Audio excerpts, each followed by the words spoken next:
اور پگڑی یہ نبی کریم صلی اللہ علیہ وسلم کی سنت ہے، کسی مولوی کی سنت ہے۔ داڑھی اور پگڑی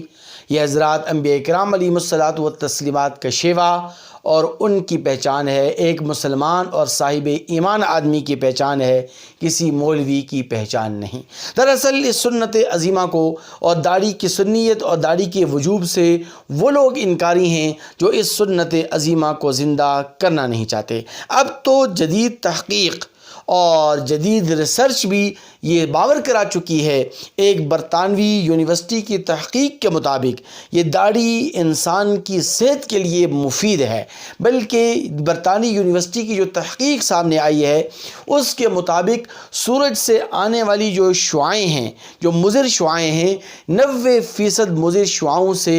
یہ داڑھی انسان کے چہرے کو بچاتی ہے، اور یہ داڑھی کینسر سے بچاؤ کا ذریعہ بھی ہے۔ میں اس وقت ہیئر ڈریسر برادران سے جو ہمارے مسلمان ہیئر ڈریسر ہیں، میں ان کی خدمت میں ایک گزارش کرنا چاہتا ہوں کہ آپ اپنی دکانوں اور اپنی شاپ کے باہر یہ نوٹس لگوا دیں کہ ہماری اس دکان پر داڑھی شیو نہیں کی جائے گی، تو تقریباً 50% لوگ اس سنت عظیمہ کو زندہ کرنے پر آمادہ اور راغب ہو جائیں گے، اور آپ کے کھاتے میں اور یہ صدقہ جاریہ اور اس کا اجر و ثواب لکھا جائے گا۔ وقتی طور پر جب آپ یہ نوٹس لگوائیں گے تو شاید آپ کے مالی معاملات میں اور اسی طرح آپ کے گاہک اور کسٹمر میں کمی واقع ہو جائے، معاشی طور پر آپ کچھ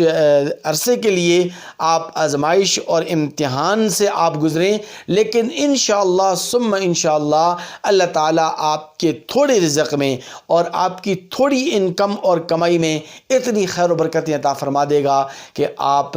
بہت سارے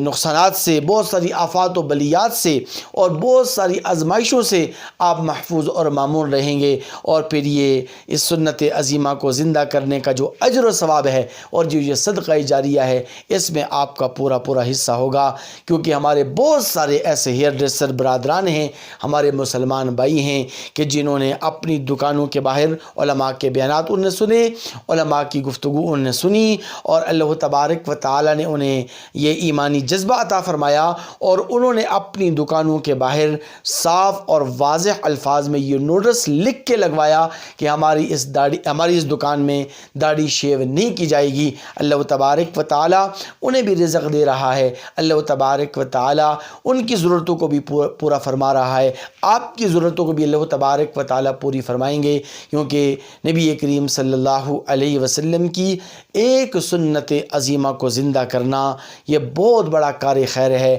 اور اس کے بہت زیادہ فوائد و ثمرات ہیں۔ دعا ہے رب کریم سے کہ اللہ تبارک و تعالی ہمیں 24 گھنٹے کی زندگی اپنے احکام کے مطابق اور اپنے پیارے حبیب محمد ربی صلی اللہ علیہ وسلم کے مبارک اور نورانی طریقوں کے مطابق گزارنے کی توفیق نصیب فرمائے۔